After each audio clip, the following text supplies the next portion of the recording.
A couple of other more obscure games was a Nintendo game called Tombs and Treasures, which I don't remember who published that, but it was a version called a Stake It 2. You just like explore around old ruins. It was a pretty cool game. If you've ever played like Shadowgate, it kind of had that same sort of vibe to it, but with RPG elements that were totally unnecessary. Actually, Tombs and Treasure was published by Infocom, who's like famous for making all those old text-based games for the PC. Yeah, I think they were bought by some other company and they put those under the Infocom label, that's right. But yeah, it's just really weird. But yeah, there's that. And another Super Nintendo game that came out here is called Brandish. And I don't think anybody legitimately likes Brandish. It's a pretty bad game, but...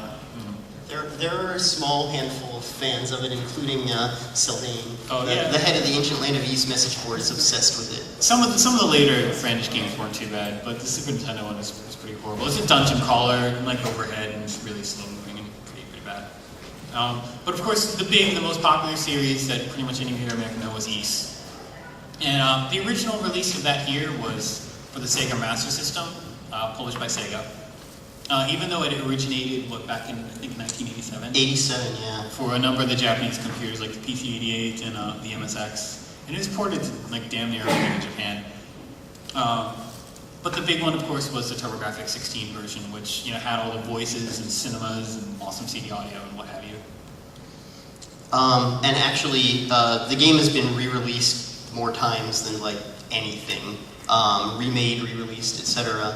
Probably the most standard modern release of Ys 1 and 2 is Ys 1 and 2 Complete for the PC, which is among our prizes and has been translation patched.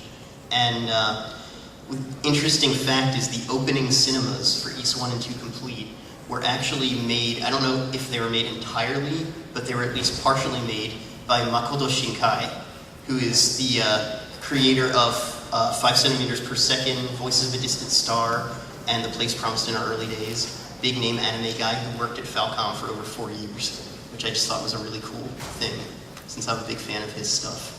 Yeah, it was supposed to, the TurboGrafx 16 version was supposed to come out in the Virtual Console last week, and Nintendo kind of boned everybody over on that.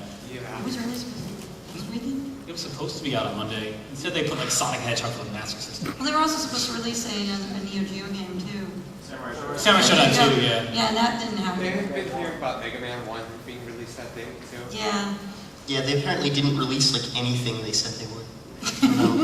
Yeah. But following that was Ys 3, which is kind of the bastard child of the Ys series. Even though it came out on all 3 systems over here for the Genesis, Super Nintendo, TurboGrafx, and each has their own funny little quirks and whatnot. Yes? Was that the one that came out around Super Nintendo's launch time?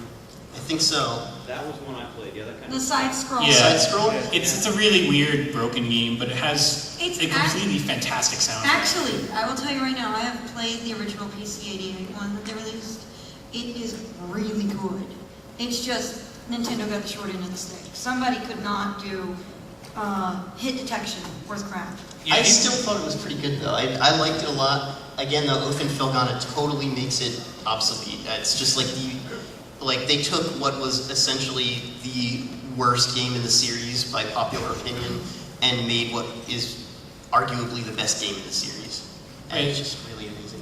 Just to talk a little bit about Ys, it's an overhead action game. It's easily comparable to something like Zelda. The biggest difference is that, at least in the earlier games, you don't have a separate sword button. You're supposed to run into bad guys. And you can't just run into them straight, you kind of have to run into them at an off angle, otherwise you'll take damage. And it's a little weird at first, but once you get used to it, it's actually pretty fun. We actually have a video of that if we want to stop boring people by talking and show it to them. It's an Ys 4 video. Ys 4, The Dawn of Ys, published by Hudson, uses the same battle system. Which one do you want to do? That one didn't come out in America. No, sadly. but it does have a translation patch. Do the Climbing the Rhoda Tree one. This is an example of what the bump system is like. The audio might be a little desynced. It is on some systems and not others. So. My computer is running very slow editing too. Oh, there we go. The audio is really quiet.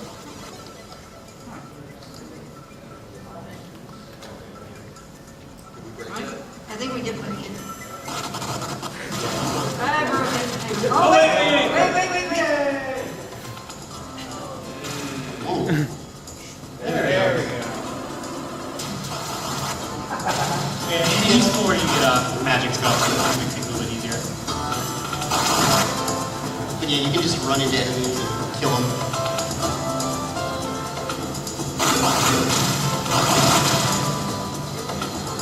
Getting knocked back is a really bad sign usually. Yeah, I didn't do too well on taking this. I love the lightning effect here. Pretty awesome for like 93. I only take the actual The center. health bar actually shows up on the menu Yeah. at the very bottom.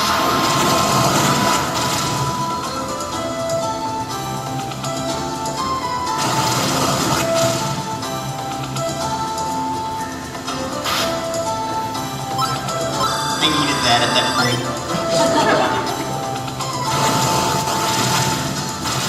Yeah, that's it for that video. Okay. You know, that the herbs inside thing just reminded me of Falcom's legendary English. That was actually from the fan translation, though. Yeah. We actually should bring up their English if we're going to be. Yeah. They actually, best example of this is that they did translate one of their games. Vantage Master 2 is actually available on their site for free for download in English. Yep. It's a very good game, but it does have things like, you lost it. Things like that, yeah. So, And the thing is if you look on some of these boxes, you'll even see their English. It's Valid attempts at the language, but there's just something fantastic about it. there's also, you can actually order, they're one of the few companies where you can actually order directly from Falcom and have their goods shipped to you internationally. There's instructions on here on how to do it. It's all email-based, and their emails include a lot of great English. They almost always end with, be waiting, okay? Stuff like that, so. It's good stuff, though. Before you guys move on too much from eSport, if anybody wants it, there's a dealer in the dealer's room called Mad Gear, and he has copies. Oh, cool. Sweet. Oh yeah, before we forget to mention also, there is also a dealer in the dealer's room called Hendane. They are notorious for being big Falcom fans. They have a ton of great Falcom games there. And they donated E6, the Ark of Nepishtim, to give away at this panel. If you're looking for them, it's booth 513 in the dealer's room. Just look for the giant rainbow Yowie banner. And they're the booth next to that booth.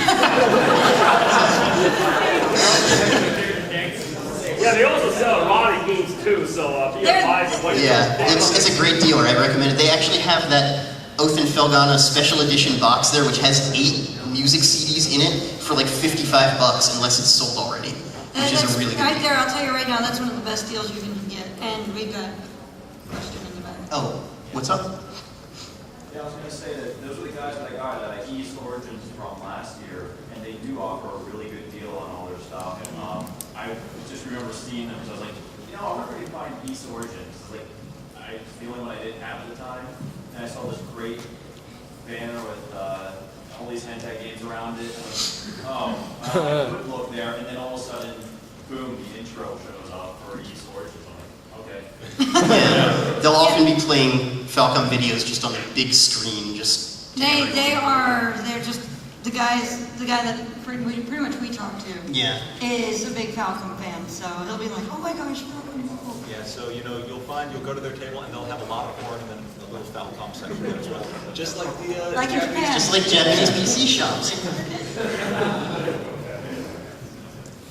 If we wanted to, again, go to more videos, since I know people like videos, we can actually show off the East 1 and 2 complete opening videos, or at least the first one, since it's kind of relevant to an anime convention, being that it was Makoto Shinkai working on it. You can tell, too, if you've seen any of his anime. It looks really quite gorgeous.